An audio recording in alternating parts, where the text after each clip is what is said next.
No, see classification of goods में हमने discuss किया था कि goods classification depends on the end use of the goods, कि एंड यूज़ आप क्या कर रहे हो। एंड यूज़ अगर कंज्यूमर उसको यूज़ कर रहा है तो कंजम्पशन गुड्स बन जाता है, अगर प्रोड्यूसर उसको यूज़ कर रहा है तो प्रोड्यूसर गुड्स बन जाता है। So it depends on the end use of the goods. अगर हम यहाँ पे देखेंगे इसे,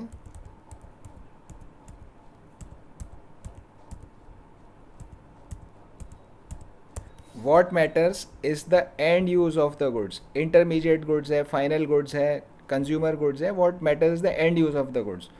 सो अगर से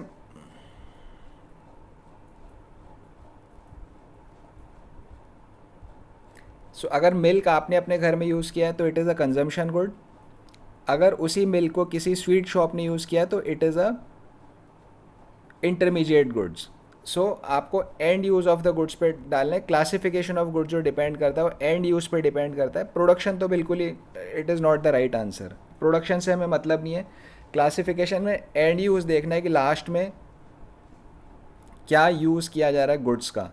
तो हम किसी भी गुड्स पे लेबल नहीं कर सकते कि ये हमेशा फाइनल गुड्स रहेगा या हमेशा कैपिटल गुड्स रहेगा। इस तरह से हम लेबल नहीं कर सकते। जैसे सीविंग मशीन का हमने एग्जांपल लिया था।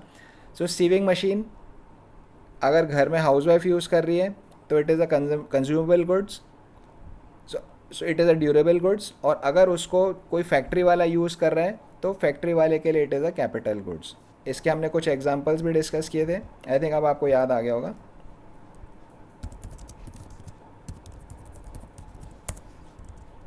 समझ आ गया आपको एंड यूज़ ऑफ गुड्स होगा।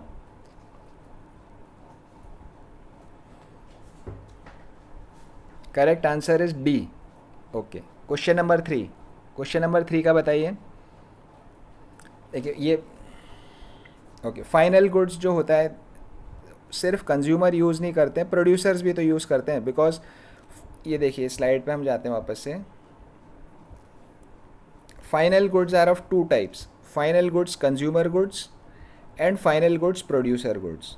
अगर purchase by consumers for satisfaction of human wants तो फाइनल कंजम्पशन एक्सपेंडिचर कहलाता है। प्रोड्यूसर अगर उसको यूज़ कर रहे हैं, purchase by producers as a fixed asset for production process, purchase by producers as a fixed asset for production process, तो investment expenditure कहलाता है। सो फाइनल गुड्स दो तरह के होते हैं, कंज्यूमर गुड्स या फिर प्रोड्यूसर गुड्स। मतलब कंज्यूमर भी परचेज कर सकता है और प्रोड्यूसर भी परचेज कर सकता है, दोनों जने यहाँ पे परचेज कर सकते हैं फाइनल गुड्स को।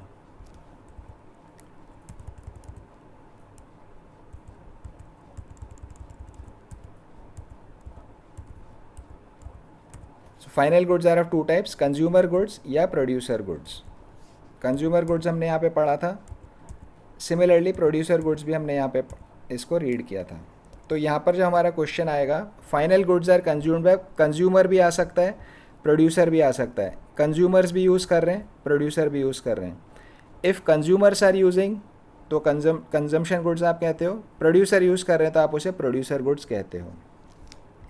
गवर्नमेंट, गवर्नमेंट भी प्रोड्यूसर की तरह काम करती है। गवर्नमेंट वेलफेयर एजेंसी उसका रोल है, but it also acts as a producer. जैसे आपने रेलवेज़ का एग्जांपल दिया था।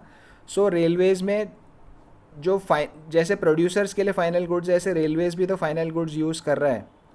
जैसे उनका ट्रेन है, डिब्बे हैं, इंजन है, तो वो सब गवर्नमेंट भी यूज़ कर रही है। So consumers, producers, government, all, any one can use final goods. इसलिए option number D, all of these is the right answer. D, all of these is the right answer.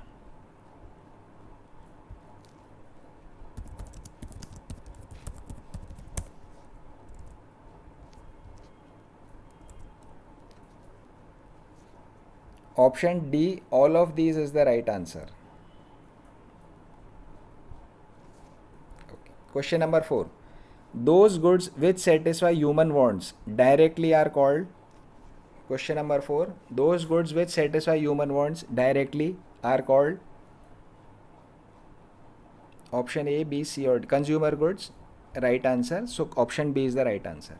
Question 5, capital goods are those goods which are, 5 का बताइए।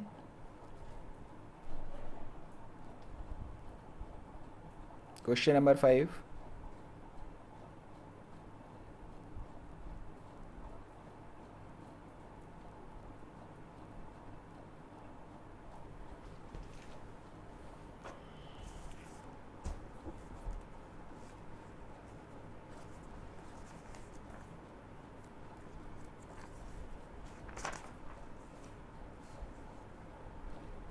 D, okay, right answer. So capital goods वो होते हैं जो production process में कई सालों तक काम आते हैं. So option A is correct. And they also involves depreciation losses. तो option C is also correct. इसलिए both A and C, option D is the right answer. Correct. So question number 6 now. Food processor used by the households in their kitchen is an example of. Question number 6.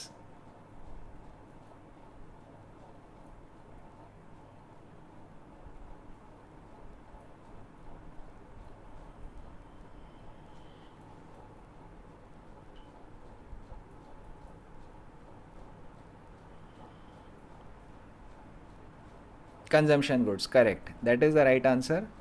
Question number 7. In the production of sugar, sugarcane is a. Question number 7.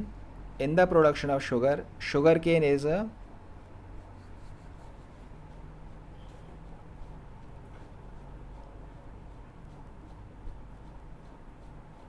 Intermediate goods, correct. So that's also correct. Question number 8. If a car is purchased by a taxi operator, it will be regarded as a.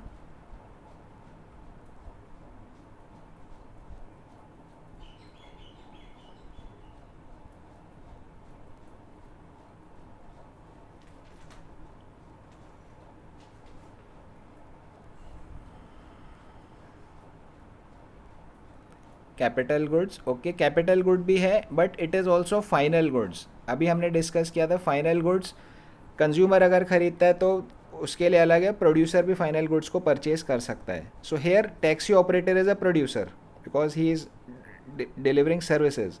सो उसके लिए final good भी है. It is a capital good and it is also final good. So both A and C, option number D is the right answer. Intermediate goods नहीं होगा because intermediate goods तो raw material होता है. Raw material means जिसका form change हो जाए during the production process, एक चीज़ से दूसरी चीज़ बन जाए, तो इंटरमीडिएट नहीं होगा. बट कैपिटल गुड्स है and final goods, both A and C is the right answer here. Capital goods and final goods.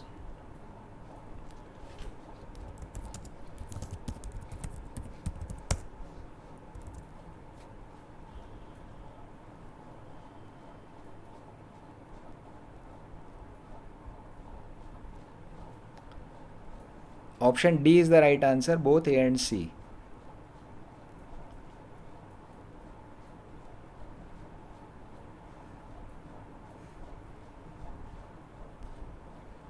Question number 9. TV, radio, washing machine, etc. are examples of. TV, radio, washing machine are examples of. Question number 9.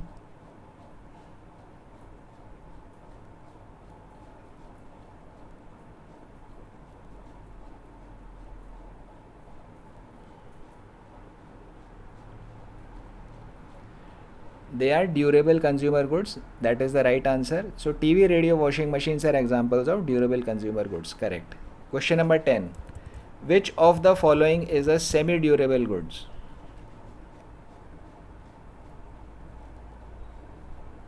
Which of the following is a semi-durable good? Question number 10. Clothes, right answer. So radio जो है, radio is a durable good, लंबे time तक चलता है. Milk is a single use goods, पिया और ख़त्म हो गया. Petrol is a single use good, उसे हमने गाड़ी में डाला, वो कंज्यूम हो गया. So clothes is the right answer. Correct. Question number 11. Increase in the stock of capital is known as. Increase in the stock of capital is known as C, capital formation. Correct answer, it is a capital formation. Net investment is equal to.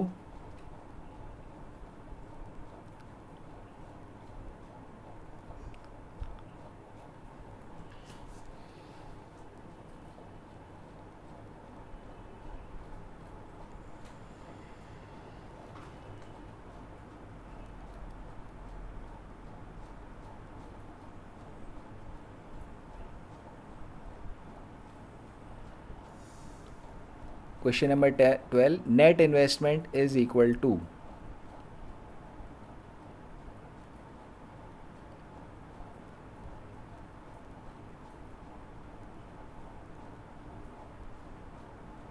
Gross investment minus depreciation, correct, this is the right answer. Question number 13, net capital formation causes. अगर net capital formation हो रहा है, net capital formation का meaning, जैसे कल हमने mixers का example लिया था. सो 3 नए मिक्सर हमने खरीदे थे, 2 मिक्सर तो ख़राब वाले की जगह पर थे, एक मिक्सर हमारा नेट इन्वेस्टमेंट था. So it causes increase in production capacity, right answer. Question number 14, which of the following leads to depreciation.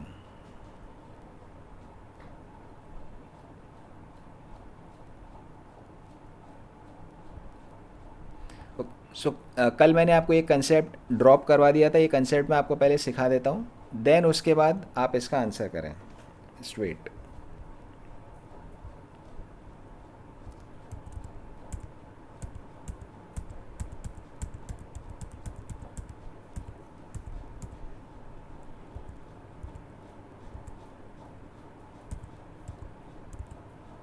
Concept of depreciation, ये हमने पढ़ लिया था कि डेप्रिसिएशन क्या होता है. Depreciation, it is the loss of value of fixed assets, loss of value fixed assets in use on account of.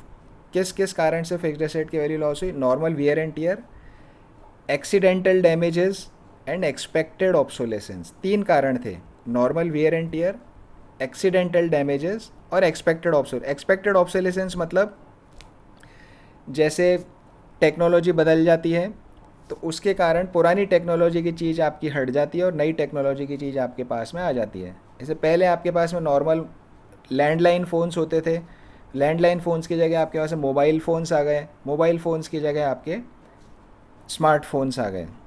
तो जो पहले वाले फ़ोन्स थे, पहले वाले फ़ोन्स को बनाने के लिए जो मशीन्स थी, वो सारी मशीन्स आपकी ऑब्सोलीट हो गई.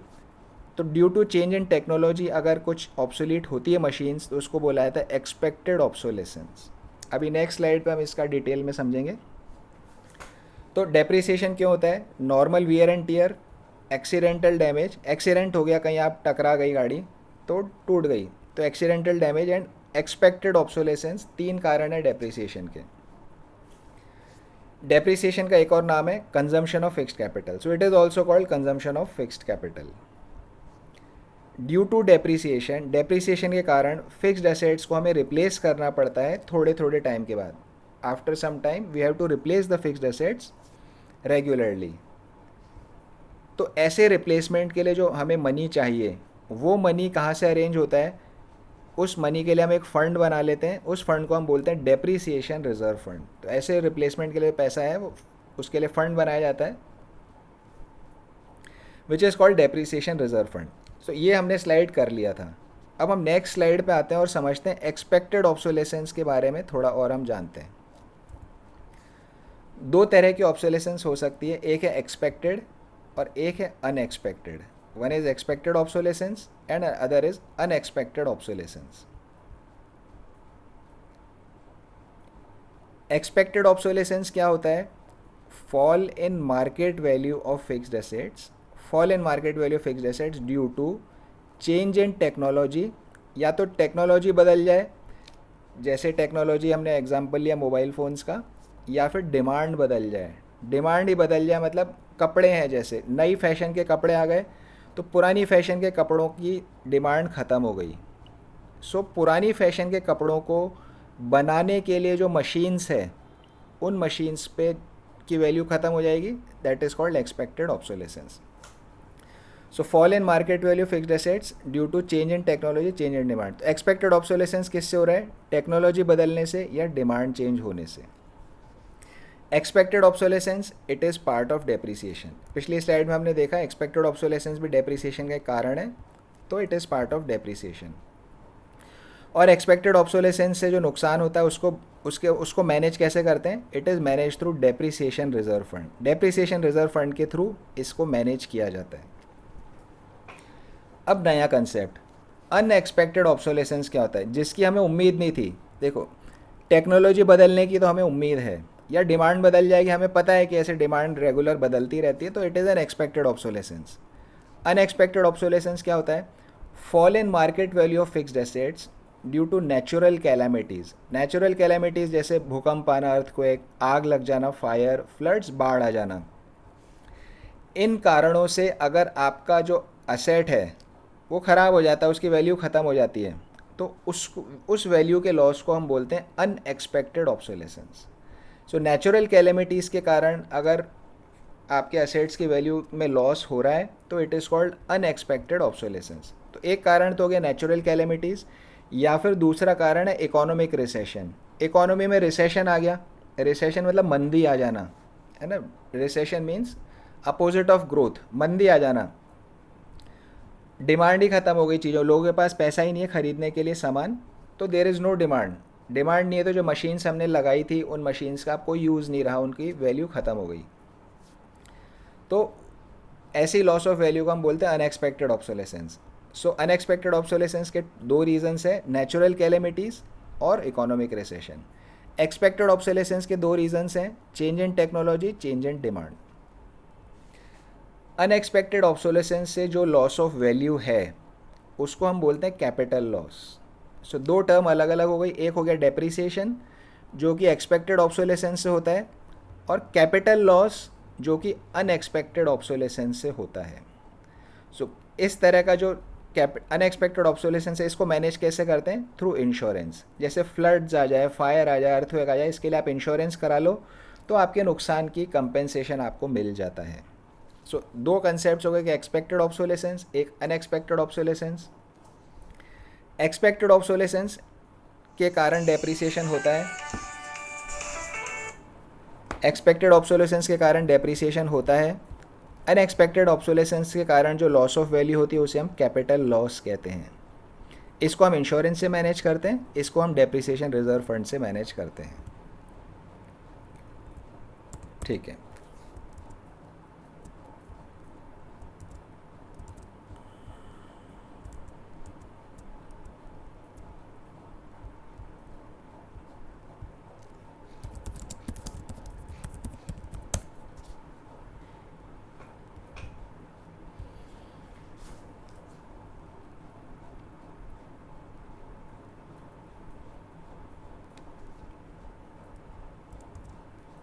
ओके, सो नाउ अब आप क्वेश्चन का आंसर करें। Question number 14,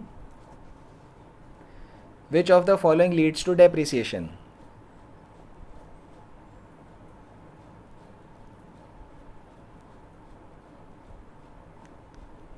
no, all of the above नहीं होगा। देखिए, normal wear and tear, depreciation के तीन कारण थे। There were three reasons for depreciation. Normal wear and tear, depreciation. Normal rate of accident अगर हो जाए तो डेप्रिसिएशन इससे भी होता है, एक्सपेक्टेड ऑब्सोलेसेंस से भी डेप्रिसिएशन होता है। तीन कारण है डेप्रिसिएशन के। क्वेश्चन में normal wear and tear, depreciation इससे होता है। डैमेजेस ड्यू टू फ्लड्स, बाढ़ आने से जो डैमेज होता है उसके लिए हम क्या बोलेंगे? That is natural calamity. वो नेचुरल कैलामिटी है, so it is unexpected obsolescence. Unexpected obsolescence depreciation में नहीं आता, डेप्रिसिएशन में तो सिर्फ एक्सपेक्टेड ऑब्सोलेसेंस आता है। Unexpected obsolescence is a capital loss. Unexpected obsolescence से आपको कैपिटल लॉस होता है, डेप्रिसिएशन नहीं होता। तो क्वेश्चन में अगर हम देखें, so damages due to floods is an unexpected obsolescence. इससे जो नुकसान होता है उसको हम कैपिटल लॉस बोलते हैं। Damages due to market crash, market crash का मतलब क्या होता है? रिसेशन आ जाना। रिसेशन आ गया, इकोनॉमी में मंदी आ गई, चीज़ों की डिमांड ख़त्म हो गई, मार्केट क्रैश कर गया, लोगों के पास पैसा नहीं है ख़रीदने के लिए।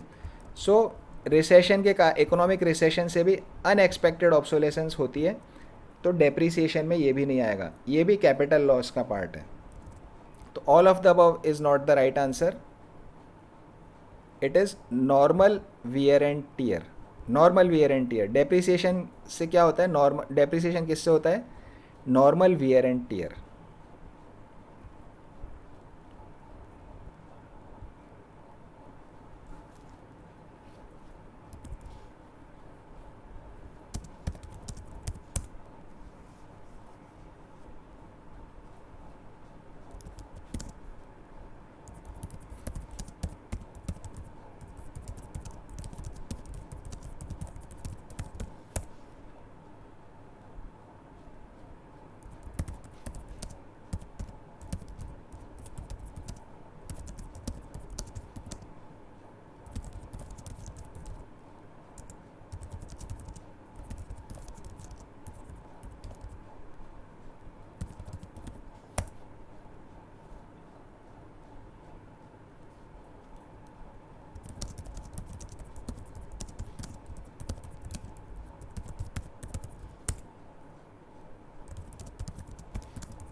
ओके, सो नेक्स्ट हम चलते हैं क्वेश्चन नंबर 15 पे.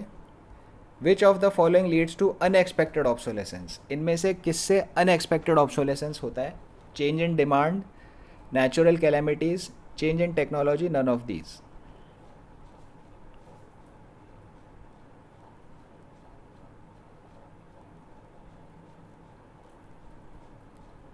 Okay, option B is the right answer. Next question 16 पे हम जाते हैं. Which of the following is the cause of expected obsolescence? Question 16.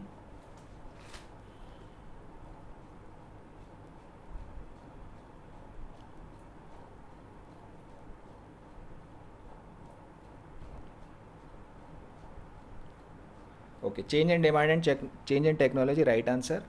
Question 17. Depreciation reserve fund is needed for.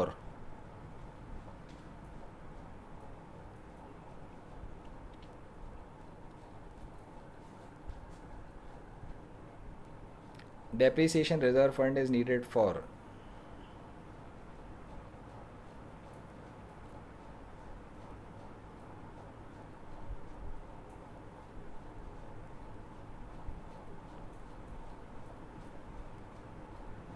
Replacement investment, that is the right answer. So investments हमने देखे थे दो तरह के थे. एक रिप्लेसमेंट इन्वेस्टमेंट, जो मशीन्स ख़राब हो जाती है उनकी जगह नई मशीन लगाते हैं, that is replacement investment.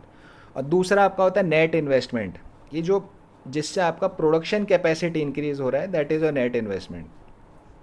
So depreciation reserve fund replacement के लिए होता है कि जो नॉर्मल वियर एंड टीयर से नुकसान हो रहा है वैल्यू का, या एक्सीडेंट से नुकसान हो रहा है, या एक्सपेक्टेड ऑब्सोलेसेंस से जो नुकसान हो रहा है, उसके लिए हम. Yes, correct. सो मिक्सर वाला एग्जांपल इज़ राइट. तो डेप्रिसिएशन, जब हमने 3 मिक्सर्स वहाँ परचेज़ किए थे, दो मिक्सर्स को रिप्लेस करने के लिए तो हमने पैसा रख रखा था through depreciation reserve fund. Okay, so replacement हम कर रहे हैं, that is the right answer. Question number 18. A stock variable. Question number 18. A stock variable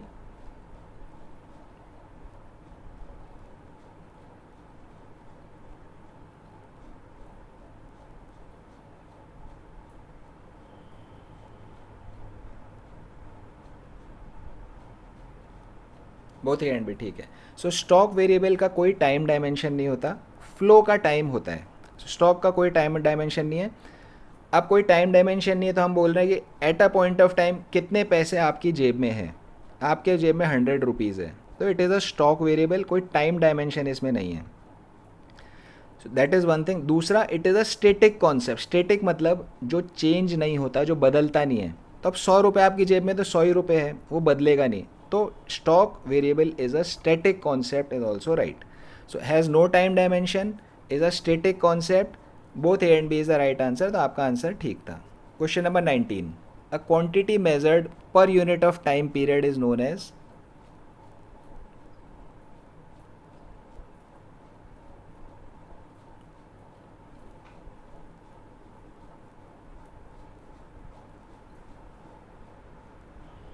question number 19.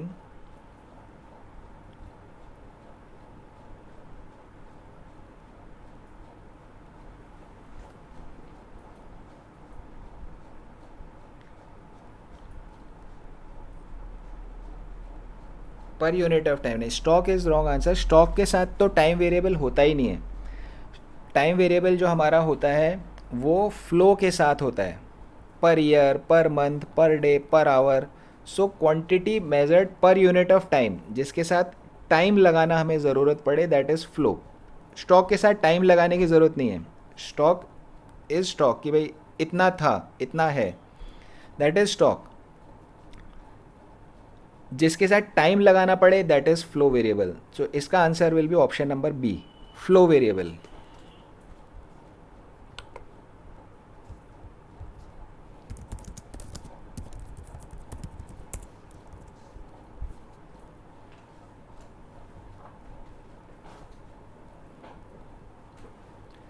Question number 20. Income of a family is an example of which variable? Income of the family is the example of which variable?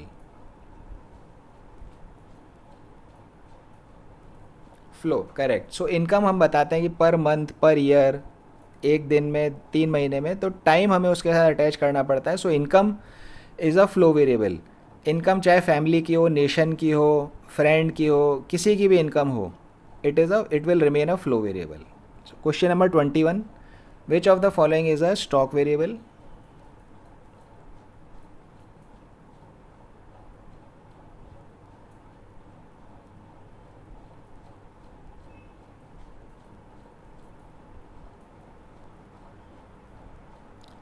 All of these no.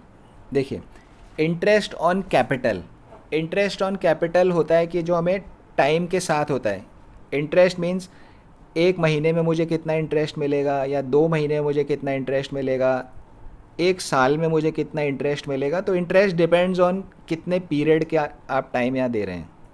तो interest stock नहीं है, interest is a flow, because उसके साथ हम period attach कर रहे हैं, कितने पीरियड का ये इंटरेस्ट है. Point number A is a flow. Point number B, distance between Delhi and Manali, ये फिक्स है. दिल्ली और मनाली के बीच में इतना डिस्टेंस है, तो it is a stock variable. It is static. इसके साथ कोई टाइम की ज़रूरत नहीं है. अगर आज मैं आपसे पूछता हूँ मुंबई पुणे में कितना डिस्टेंस है, आप बोलोगे 300 किलोमीटर्स. साथ में आपको कोई टाइम लगाने की ज़रूरत नहीं पड़ेगी. 1 साल में, 2 साल में, ऐसा कुछ बोलने की ज़रूरत नहीं है. तो distance between Delhi and Manali is a stock variable because it is static. इसके साथ कोई टाइम हमें लगाने की ज़रूरत यहाँ पर नहीं है. तीसरा option C, expenditure of money. खर्चा. आपने कल कितना खर्चा किया, आपने 2 दिन में कितना खर्चा किया, आपने 1 महीने में कितना खर्चा किया. सो expenditure of money is a flow variable, क्योंकि हमें इसके साथ टाइम अटैच करना पड़ता है. तो ऑल ऑफ दीज नहीं होगा. Option B is the right answer. Stock variable, option B is the right answer. A और C are flow variables. A और सी दोनों आपके फ्लो वेरिएबल्स हैं.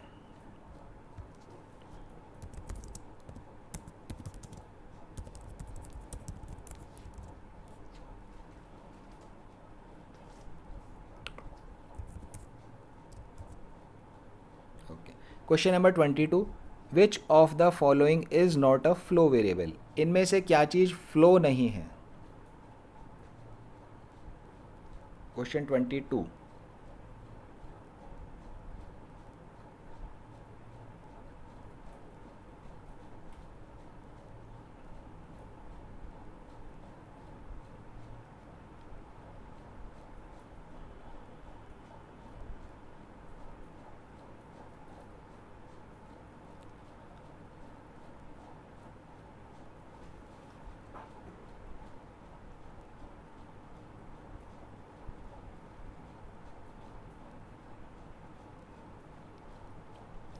क्वेश्चन 22 हम समझते हैं. देखिए, income. Option A is income. Income means 1 महीने में मेरी कितनी इनकम है, 2 महीने मेरी कितनी इनकम है. तो इनकम जब भी हम बोलेंगे तो इनकम के साथ हमें एक टाइम फैक्टर अटैच करना पड़ता है कि आपका इनकम कितना हुआ इस पीरियड में. So income is a flow variable. Income is not a stock. Income is a flow variable.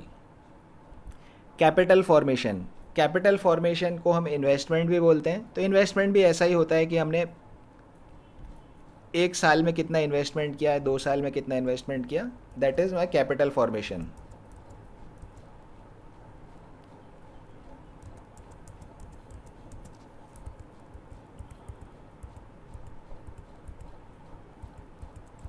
So investment जो होता है, इन्वेस्टमेंट को we also, investment is also called capital formation and it is a flow.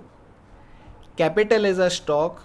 साल के शुरू में कितनी capital थी आपके पास, साल के एंड में कितना कैपिटल था, ये दोनों. Capital is a stock, but capital formation is a flow, कि भाई 1 साल में कितना कैपिटल बनाया, कितना कैपिटल फॉर्म किया. It is a flow. Capital formation को ही हम इन्वेस्टमेंट भी बोलते हैं. So investment is also flow. So capital formation is a flow, investment is a flow.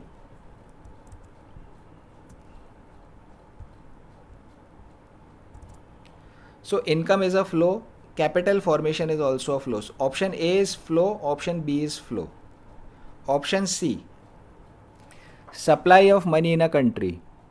आज हमारे देश में कितना पैसा है, may be 1 lakh crore rupees हमारे देश में होगा. तो इट इज़ अ मनी कितना है देश के अंदर, it is a static thing, ये बदलता नहीं, इट इज़ अ स्टॉक। आपकी पॉकेट में कितना पैसा पड़ा हुआ है, 100 रुपीज़ पड़े हुए, तो it is a stock variable. Income is a flow, capital formation is a flow, but supply of money in a country, country में कितना मनी है, that is a stock variable. Option D, leakage of water from the overhead tank. आपके घर के ऊपर पानी की टंकी है, उसमें से लीकेज हो रहा है, पानी निकल रहा है धीरे धीरे, आप उसको कैसे बताओगे? आप बोलोगे भाई पापा आए घर पे, पापा को बोला कि पापा 10 लीटर पानी लीक होके निकल गया। पापा बोले कितनी देर में 10 लीटर निकला? आप बोलोगे 1 घंटे में 10 लीटर निकल गया है, 2 घंटे में इतना निकल गया, 3 घंटे में इतना निकल गया। सो लीकेज ऑफ वाटर के साथ हमें टाइम अटैच करना पड़ता है। So income is a flow, capital formation is a flow, leakage of water is a flow, supply of money in a country is a stock variable. So 22 का answer होगा which is not a flow, so supply of money is not a flow, it is a stock variable. So 22 का option C is the right answer.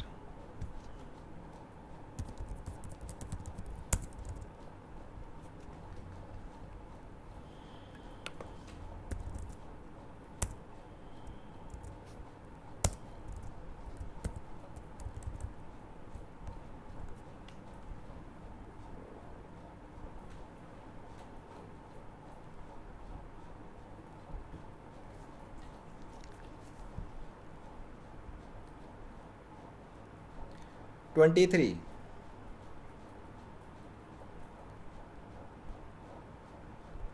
Question number 23, car running between Delhi and Agra at a speed of 120 kilometre includes. I think ये हम छोड़ देते हैं, economics का question नहीं है, तो फिजिक्स का क्वेश्चन हो गया। 23 we can leave. 24, factor services rendered by the households to the firms leads to. जो फैक्टर सर्विसेज हाउस होल्ड्स देते हैं फर्म्स को, उससे क्या होता है? रियल फ्लो होता है, मनी फ्लो होता है, सर्विसेज फ्लो होता है, बोथ ए एंड सी होता है, क्या होता है?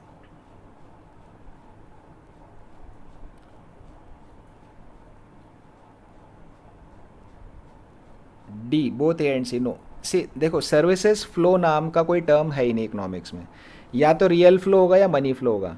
जो सर्कुलर फ्लो ऑफ इनकम हमने डिस्कस किया है उसमें दो ही तरह के फ्लोज हैं, या तो रियल फ्लो या फिर मनी फ्लो। सर्विसेज फ्लो करके देर इज़ नो कॉन्सेप्ट। सो इसका आंसर होगा real flow, option number A. Services flow करके कोई कॉन्सेप्ट नहीं है, चाहे भले वो सर्विसेज है, दे आर सर्विसेज, बट जो सर्कुलर फ्लो ऑफ इनकम हमने पढ़ा है उसका अगर हम चार्ट ग्राफ देखेंगे तो उसमें दो ही तरह के flow, real flow and money flow, और कोई फ्लो वहाँ पर नहीं है। एक बार वापस देखते हैं हम उस चार्ट को।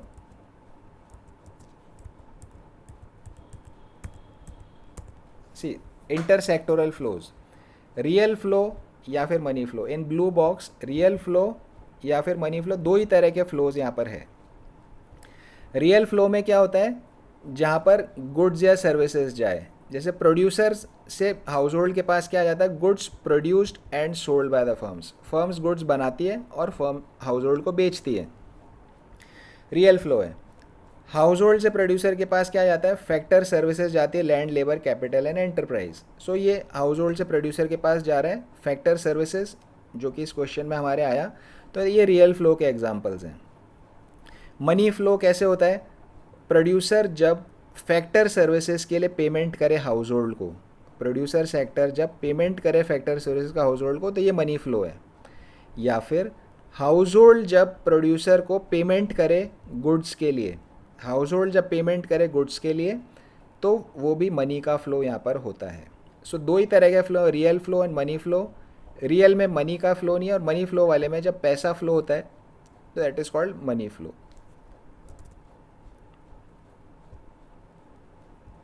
सो इसका आंसर 24 का आंसर होगा यहाँ पर A. 24 answer will be A.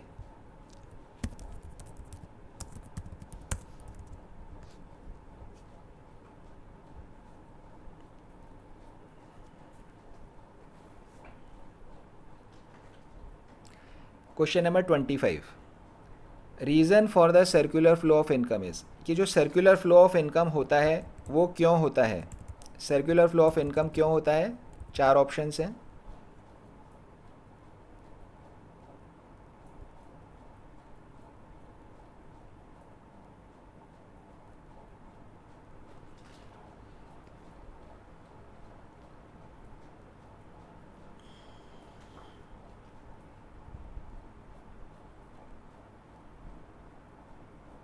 C mutual interdependence of producer and household, correct answer. So ये हमारा हो गया. Next is fill in the blanks. First one, dash goods are those goods which have crossed the boundary line of production and are ready for use by their final users.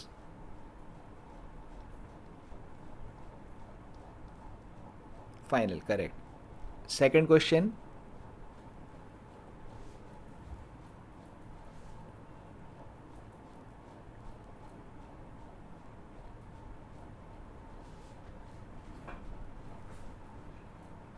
question number 2,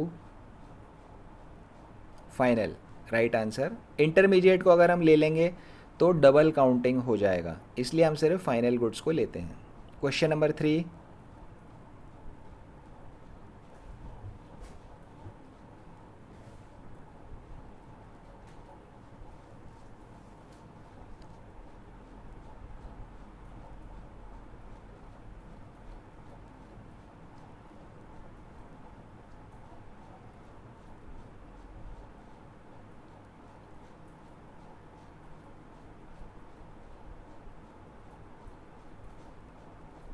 and use. Okay, that is the right answer.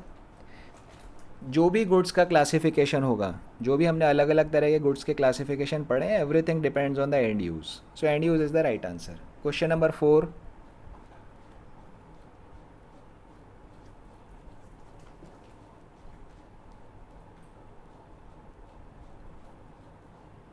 accounting year, correct. Accounting year is the right answer. Question number 5,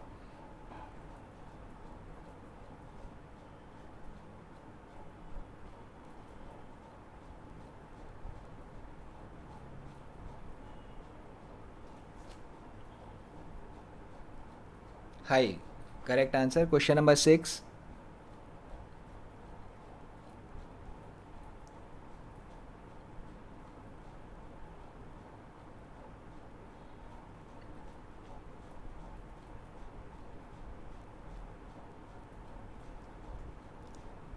durable goods. Fine. से देखिए, electric goods अगर हम यहाँ पे TV, fridge, washing machine उनकी बात करें तो दैट इज़ ड्यूरेबल गुड्स. अगर हम इलेक्ट्रिक गुड्स में बोलें बल्ब्स, ट्यूबलाइट्स, तो देन वो फिर सेमी ड्यूरेबल होता है. तो यहाँ पर semi durable is also correct, durable is also correct, दोनों आप यहाँ पर कर सकते हो. Question number 7,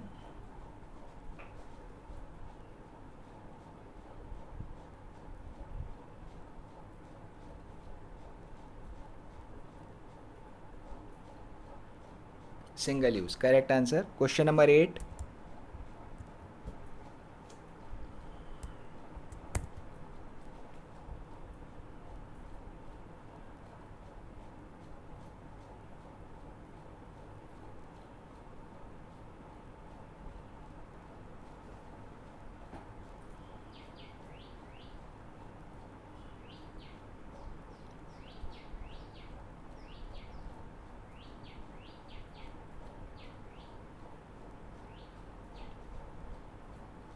higher production of consumption goods. Yes, तो लोगों का वेलफेयर, जैसे आप और हम लोग हैं, हमें क्या चाहिए? हमें तो वो चीज़ें चाहिए जिनसे हमारा वांट्स का, ह्यूमन वांट्स पूरी हो. मशीनों से हमें क्या करना है? We don't need machines. Machine से मेरी भूख नहीं मिटेगी, मशीन से मैं कुछ कपड़े पहन नहीं सकता. हमें तो बना बनाया सामान चाहिए, कंजम्पशन गुड्स चाहिए जिनसे readily I can satisfy my human wants. तो higher production of consumption goods, अगर कंजम्पशन गुड्स का ज़्यादा प्रोडक्शन होता है तो उससे इकोनॉमी में वेलफेयर लेवल बढ़ता है. कैपिटल गुड्स का प्रोडक्शन ज़्यादा होता है तो उससे क्या होता है? उससे प्रोडक्शन कैपेसिटी बढ़ती है कंट्री की. सो इकोनॉमी के पास, इकोनॉमी हो या कोई फैमिली हो, कोई भी जना हो, आपके पास रिसोर्सेज लिमिटेड होते हैं. तो कंट्री के पास भी रिसोर्सेज लिमिटेड है, तो कंट्री को अपने लिमिटेड रिसोर्सेज में डिसीजन लेना है कि भाई उन रिसोर्सेज से हम कंजम्पशन गुड्स ज़्यादा बनाएं या कैपिटल गुड्स ज़्यादा बनाएं. कैपिटल गुड्स ज़्यादा बनाओगे तो प्रोडक्शन कैपेसिटी इंक्रीज़ होगी, कंजम्पशन गुड्स ज़्यादा बनाओगे तो लोगों का वेलफेयर ज़्यादा होएगा. दोनों की इंपॉर्टेंस है. तो ये एक इकोनॉमिक प्रॉब्लम बन गई. इकोनॉमिक प्रॉब्लम मतलब अब इसका सॉल्यूशन इकोनॉमिस्ट बताएगा कि कंट्री की गवर्नमेंट को कंजम्पशन गुड्स ज़्यादा बनाने चाहिए या कैपिटल गुड्स ज़्यादा बनाने चाहिए. सो इसलिए यहाँ पर ये टॉपिक आया है. तो आपका आंसर ठीक है, कंजम्पशन गुड्स से वेलफेयर बढ़ता है। Question number 9।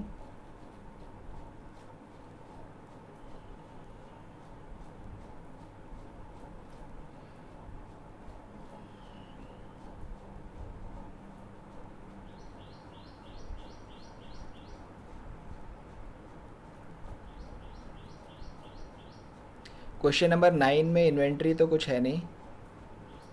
Question number 9 is dash refers to the production of capital goods during the year. Net investment is not the right answer, gross investment सही है। भाई कैपिटल गुड्स कितने बने देश में, वो ग्रॉस इन्वेस्टमेंट है, चाहे रिप्लेसमेंट का हो चाहे न्यू एडिशन हो।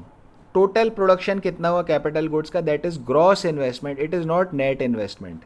नेट इन्वेस्टमेंट तो क्या होगा, उन कैपिटल गुड्स में से जो एडिशनल है सिर्फ वो नेट इन्वेस्टमेंट है। बट यहाँ क्या पूछा जा रहा है, प्रोडक्शन कितना हुआ कैपिटल गुड्स का। अब वो कैपिटल गुड्स रिप्लेसमेंट के भी हो सकते हैं या न्यू इन्वेस्टमेंट भी हो सकता है। So total production is equal to gross investment, net investment is the wrong answer. So gross investment is the right answer.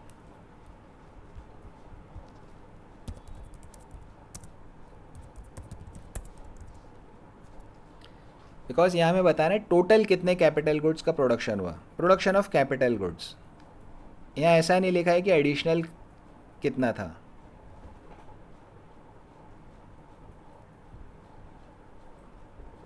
Okay next question number 10।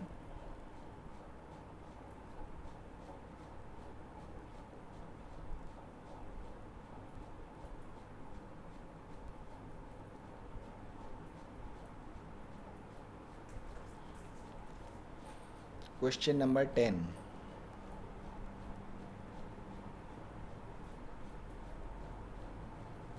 Net investment, yes that is the right answer. Question number 11, only dash obsolescence is considered for the estimation of depreciation. Question number 11।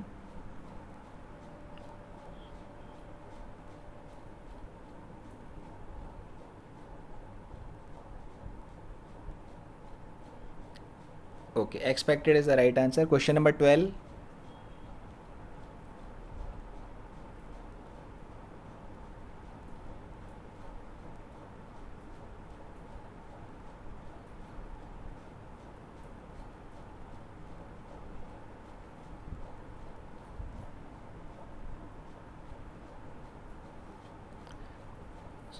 so 12 I can explain।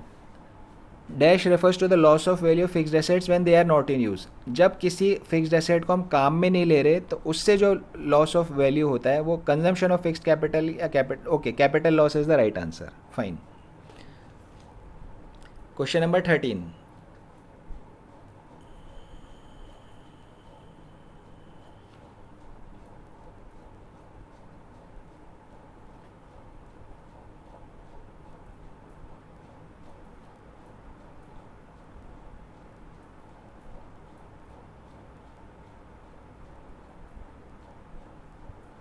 At a point of time is the right answer, ठीक है। Question number 14।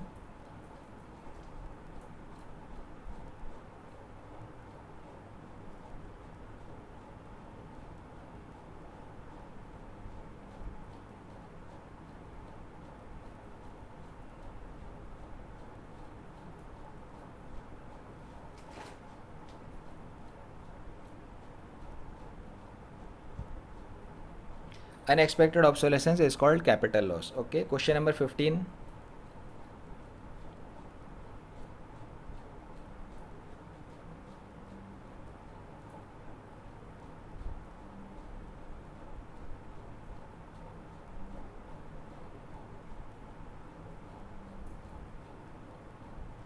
Money flow, okay that is the right answer. आगे बढ़ते हैं हम, true और false. Question number 1, expenditure on final producer goods by the producers is called investment expenditure. True or false?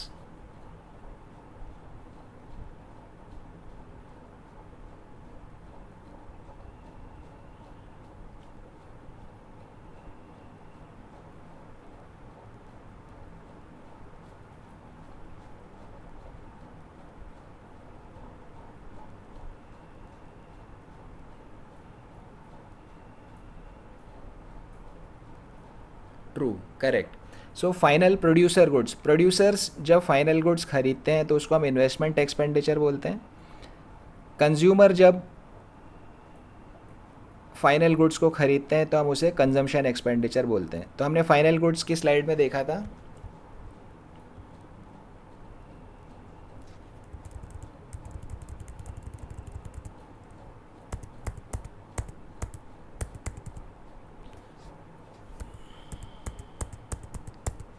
Final goods are of two types, consumer goods and producer goods. Producer goods वाले जो होते हैं उसे हम investment expenditure बोलते हैं, and consumer goods वाले जो होते हैं उसे हम कंजम्पशन एक्सपेंडिचर बोलते हैं। Okay, question number 2, value of intermediate goods ultimately becomes part of final goods.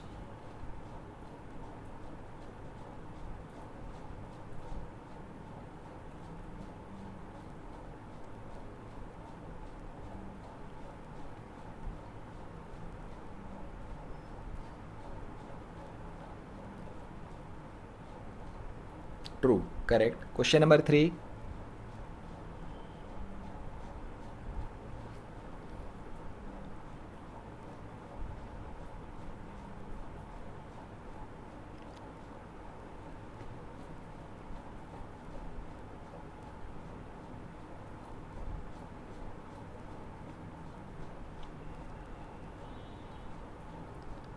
And use. Okay, question number 4,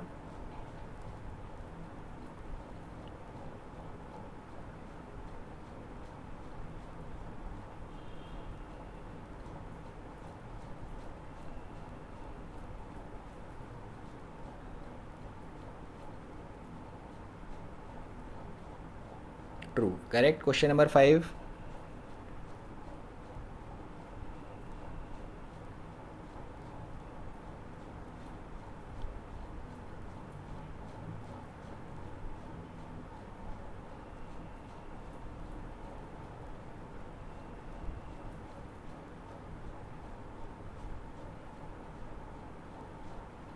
true. Okay, question number 6,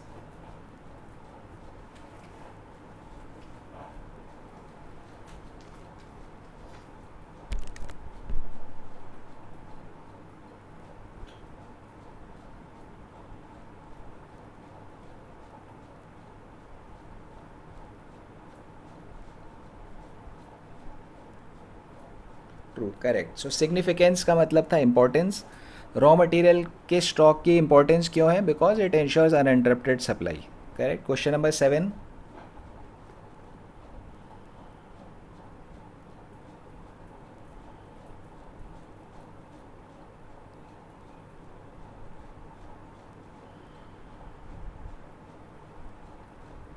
false, add होगा। Good. Question number 8,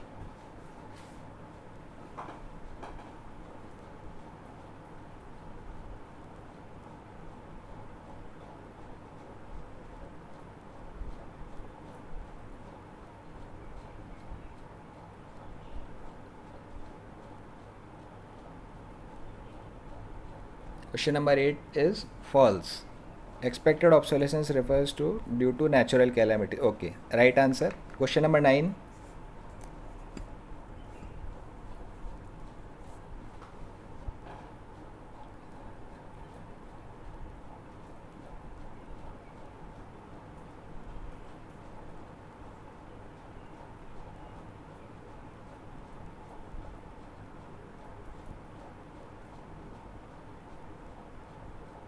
true. Okay, question number 10,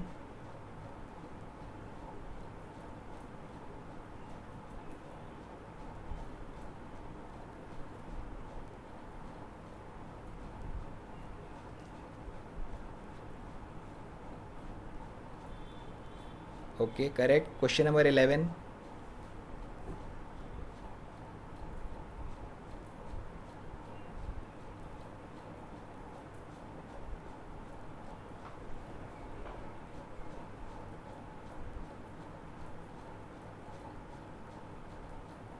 stock impacts the flow, greater the stock, greater the flow. Okay, correct. Question number 12,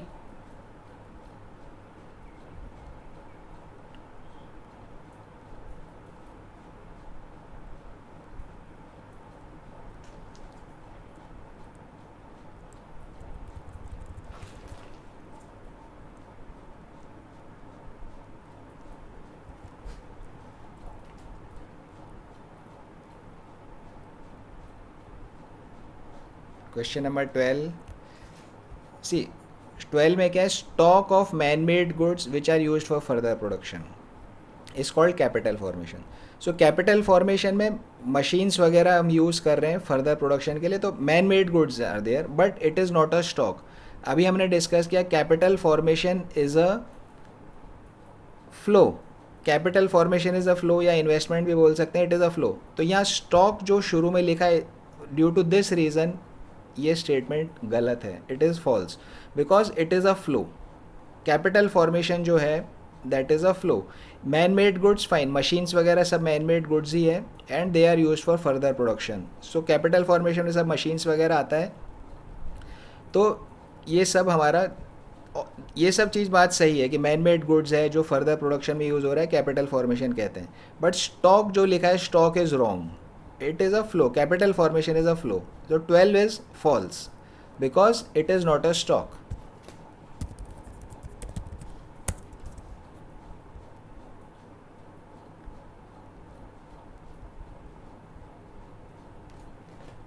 thirteen, question number 13.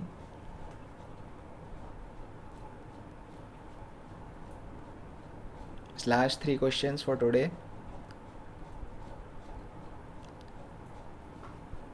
Okay, question number 14.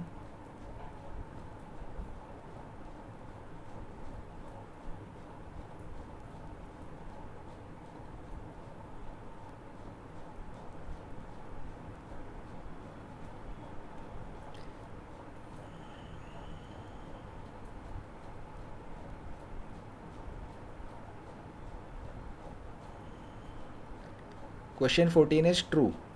Okay, correct answer.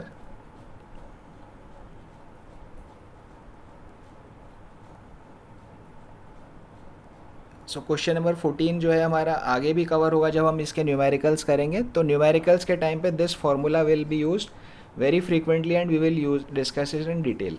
So that is fine. Question number 15.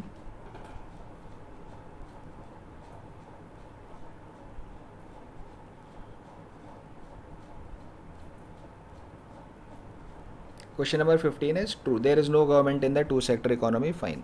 Okay, so हमारे ये questions हो गए. Now what you have to do is,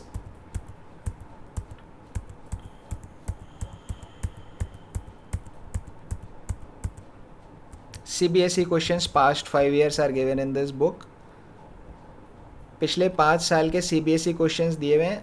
You have to go through these questions and see if you can write the subjective answers for these questions. You can write the answers that you have to go through these questions. So point number 5, CBSE questions past 5 years. So आपको इसके questions देखना है, किस question का आप answer, only 17 questions are there, छोटे छोटे questions हैं, टू द पॉइंट आंसर्स आपको लिखना है. So you go through these and see if there is any concept where you are missing, then that concept we will discuss again. So CBSE questions आपको देखना है, practice करना है, खुद answer लिख सकते हैं आप इनका. That becomes your homework.